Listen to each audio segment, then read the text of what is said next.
Halo semuanya, kami dari kelompok 2 dan dalam video ini kami ingin membahas materi mengenai ukuran pemusatan data. Sebelum memulai materi ini, izinkan kami memperkenalkan diri. Perkenalkan, nama saya Putri Sarani dengan NIM 17076240029. Perkenalkan, nama saya Ruth Alessandra dengan NIM 17076240035. Perkenalkan, nama saya Syifa Putri Soleha Marbun dengan NIM 17076240088. Perkenalkan, nama saya Almasa Nurinanda dengan NIM 17076240053. Karakteristik ukuran pemusatan. Ukuran pemusatan punya dua karakteristik utama. Yang pertama adalah ringkas, artinya satu nilai bisa mewakili banyak data. Yang kedua adalah representatif, yaitu bisa menggambarkan pusat data dengan jelas. Nah, ada 3 ukuran pemusatan yang paling umum digunakan, yaitu mean, median, dan modus. Yang pertama adalah mean atau nilai rata-rata. Mean dihitung dengan menjumlahkan semua data lalu dibagi dengan banyaknya data. Karakteristik dari mean adalah menggunakan semua data dalam perhitungan dan sangat sensitif terhadap outlier atau data ekstrim. Kelebihan mean yang pertama adalah mudah dihitung dan dipahami, kedua menggunakan semua data sehingga informatif, dan 3 cocok untuk analisis lanjutan. Kekurangan mean adalah terpengaruh outlier, dan kedua kurang tepat digunakan jika data sangat miring atau tidak simetris. Yang selanjutnya adalah median, yaitu nilai yang berada di tengah setelah data diurutkan. Karakteristiknya, yang pertama tidak terpengaruh outlier, yang kedua lebih tahan terhadap data ekstrim. Nah, kelebihan median itu tidak terpengaruh outlier atau data ekstrim. Cocok digunakan untuk data miring, misalnya distribusi pendapatan masyarakat yang biasanya tidak merata. Nah, kekurangan dari median tidak menggunakan semua data dalam perhitungan, dan kedua kurang cocok untuk analisis matematis yang lebih kompleks. Yang terakhir adalah modus, yaitu nilai yang paling sering muncul dalam data. Karakteristiknya bisa digunakan pada data kategorik maupun numerik, menunjukkan nilai yang populer ataupun dominan. Nah, kelebihan dari modus itu mudah dipahami dan cocok untuk data yang kategorik. Kedua, bisa dipakai di semua jenis data, dan ketiga, bisa memberikan gambaran nilai yang populer. Nah, kekurangan modus adalah yang pertama, bisa ada lebih dari satu modus atau bahkan tidak ada sama sekali. Dan kedua, kurang bisa mewakili keseluruhan data secara menyeluruh.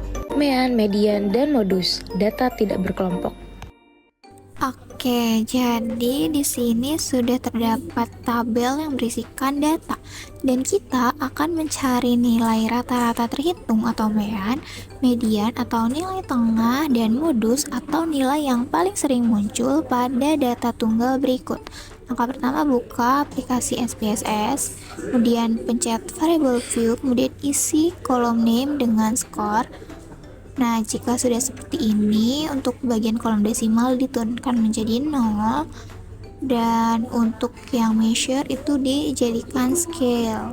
Jika sudah, klik data view dan masukkan data yang sebelumnya sudah ada ke dalam kolom skor yang ada di SPSS. Ini kita copy lalu kita pindahkan di dalam kolom skor SPSS. Oke, jika sudah seperti ini, pilih tab Analyze, kemudian pilih Descriptive Statistik, kemudian pilih Frequency. Jika sudah, pindahkan variabelnya ke sebelah, kemudian pencet yang statistik. Nah, sekarang kita centang yang bagian mean, median, dan mode atau modus. Setelah itu lanjut kita klik yang continue.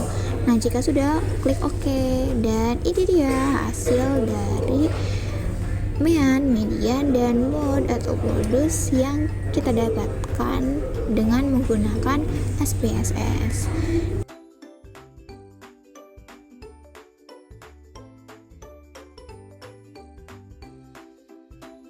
Sini hasil untuk mean itu ada 7,79. Sedangkan untuk yang median hasilnya 8, dan untuk modus juga sama, hasilnya 8. Jadi itu dia teman-teman cara menentukan mean, median, dan modus menggunakan SPSS. Mean, median, dan modus data berkelompok. Oke, jadi di sini sudah ada data berkelompok dan kita akan mencari mean, median, dan juga modus menggunakan aplikasi SPSS. Nah, untuk step pertama ini kita klik dulu di variable view, kita masukin masing-masing nilainya. Yang pertama itu ada kelas underscore nilai, itu desimalnya 0, tipenya string, terus measurenya itu nominal, terus ada juga frekuensi, tipenya itu numerik, terus desimalnya 0, measurenya itu scale, terus juga titik tengah, tipenya numerik, desimalnya 1, measurenya itu scale. Nah, untuk titik tengah ini kita tulis di bagian data view-nya itu manual satu-satu ya. Nah, untuk step berikutnya itu kita bisa klik bagian data, terus paling bawah itu ada yang namanya Y-cases. Terus untuk frekuensinya kita geser ke kanan, terus klik OK. Nah, selanjutnya klik bagian Analyze, terus Descriptive Statistic, terus kita pilih di bagian Deskriptif. Nah, untuk titik tengahnya kita geser ke kanan, terus di Option, kita centang bagian mean. Lalu kalau udah, kita bisa klik Continue. Setelah klik OK akan langsung muncul nilai dari mean untuk data tersebut, yaitu 67,1. Untuk mencari mediannya kita bisa klik di bagian Analyze. Nah, lalu klik Descriptive Statistic, terus di bagian frekuensi.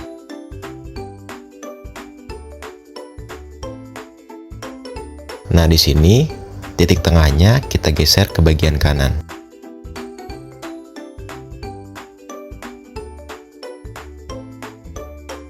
Nah, lalu kita bisa klik bagian statistik, terus centang bagian median.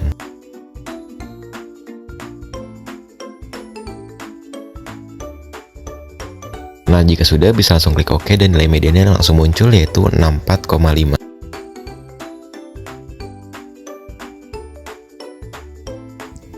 Step berikutnya buat nyari bagian modus tuh kita bisa klik di bagian data, terus sama klik Y-case paling bawah.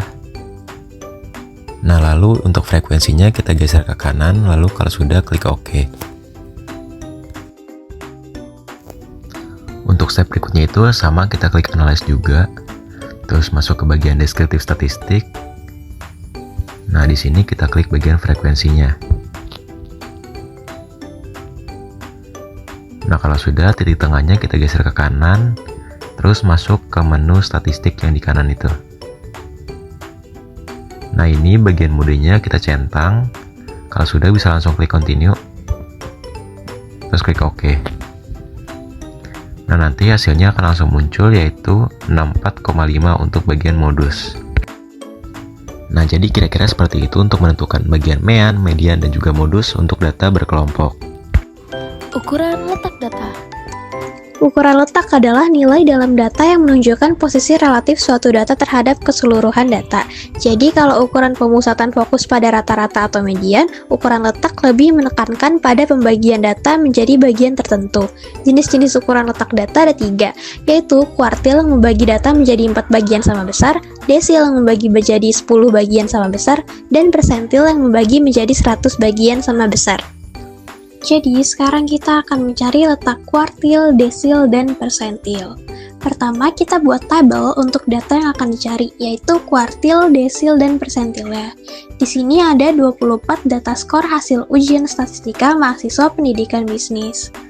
Lalu, kita akan mencari letak kuartil 1, 2, dan 3, desil 1, 3, dan 8, lalu persentil 25, 50, dan 75. Nah, untuk catatan, kuartil 1 sama dengan nilai persentil ke-25, kuartil 2 sama dengan nilai persentil ke-50, dan kuartil 3 sama dengan nilai persentil ke-75. Kenapa begitu? Karena kuartil membagi data menjadi 4 bagian sama besar. Karena persentil nilai sampai 100, jadi 100 dibagi 4 adalah 25. Maka dari itu, kuartil sama dengan kelipatan 25 dari persentil. Sedangkan untuk desil 1 sama dengan nilai persentil ke-10, desil 3 sama dengan nilai persentil ke-30, dan desil 8 sama dengan nilai persentil ke-80. Kenapa begitu? Karena desil membagi data menjadi 10 bagian sama rata. Karena persentil nilainya 100 dibagi 10 adalah 10, maka nilai dari desil adalah sama dengan setiap kelipatan 10 dari nilai persentil. Lalu setelah itu, kita beralih ke SPSS. Pertama kita ke variable view, lalu ketik score. Nah, ini muncul seperti ini. kita turunkan desimalnya menjadi 0.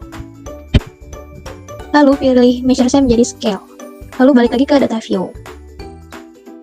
Nah, ini kelihatan skornya. Kita copy aja skornya yang dari Excel. Nah, kita paste di SPSS. Setelah itu, kita pencet analyze, lalu deskriptif statistik ke frekuensi. Nah, ini skornya kita pindahkan ke variabel.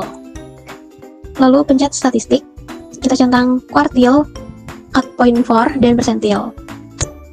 Pertama, kita akan masukkan persentil ke 25. Lalu pencet add.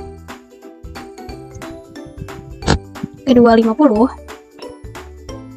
Ketiga 75. Keempat 10. Kelima 30. Dan terakhir 80. Setelah kita add semua persentilnya, kita pencet continue. Lalu pencet OK. Lalu akan muncul hasilnya seperti ini. Setelah ketemu hasilnya, kita beralih ke Excel.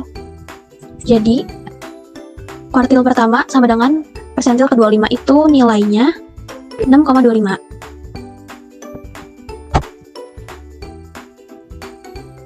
Lalu, kuartil kedua sama dengan persentil ke-50 nilainya 8. Yang ketiga, kuartil ketiga sama dengan persentil ke-75 nilainya 9. Lalu ada desil 1 sama dengan persentil ke-10 nilainya 5,50.